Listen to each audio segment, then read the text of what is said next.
Hello good morning साथीहरू। आज म बनाउँदैछु मटर पनिरको सब्जी। मैले यो प्याज काटेँ, लसुन काटेँ। अब यहाँ म पेस्ट बनाउँदैछु टमाटरको। 3टा टमाटर लिन्छु म। अब देखाउँछु है म कसरी बनाउँछु, मेरो रेसिपी सेयर गर्छु है त म। अब मैले कुकर चढाएँ। अब म ग्यास जलाउँछु अनि म यसमा तेल हाल्छु। कुकर चिसो रहेछ। अब म कुकरमा तेल हाल्दैछु।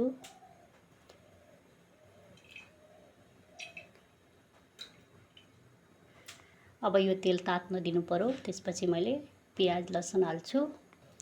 मेरो तेल मजाले तातो। अब म यसमा हाल्दैछु थोरै सा जिरा।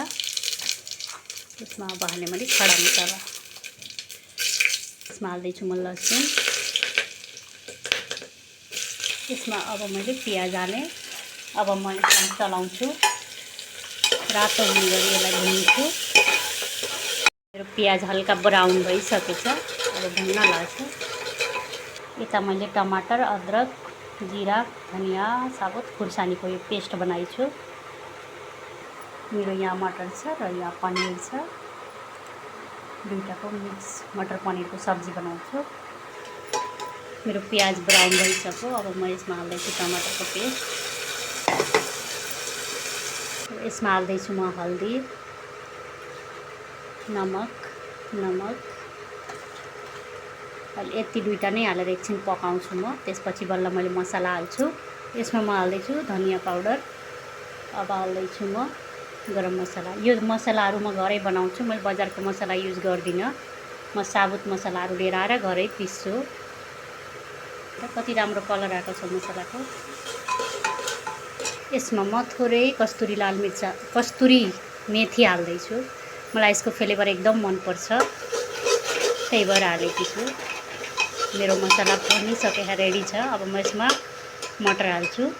यसमा मैले मटर हालिसकेँ। अब मैले यसलाई एकछिन चलाउँछु र अनि मैले थोरै पानी हालेर यसलाई हल्का सिटी लगाइदिन्छु, 1 सिटी सर। त्यसपछि म बल्ल यसमा पनिर हाल्छु। मैले कुकरलाई मटरलाई 1 सिटी लाग्नको लागि बन्द गरिदिएँ र म यता पनिर काट्दैछु। मैले पनिर काटेर रेडी गरिसकेँ।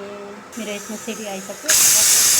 यति गरेपछि यसलाई म बन्द गरिदिएँ। है साथीहरू, मैले लगाएको डल्ले खुर्सानी यो फलिभ्याएछ। अब दिउँसो खानालाई टिप्न त पर्यो। सब्जी त म बनाइसकेँ मटर पनिर। अब म यसलाई टिप्छु है। एउटा टिपेँ। अलि छिप्पिन दिनु पर्यो, धेरै छिप्पिसक्यो रहन्छ। फल्नु पनि मजाले फलेछ। हेर्नु है, देख्नुभएको छ नि, सबैमा फलेछ। उता पनि यो म आफैले लगाएको हो। यो दुईटा टिपेँ। हामी दुईटालाई दुईटा भएपछि भइहाल्यो नि। एउटा अरू टिप्नु पर्यो।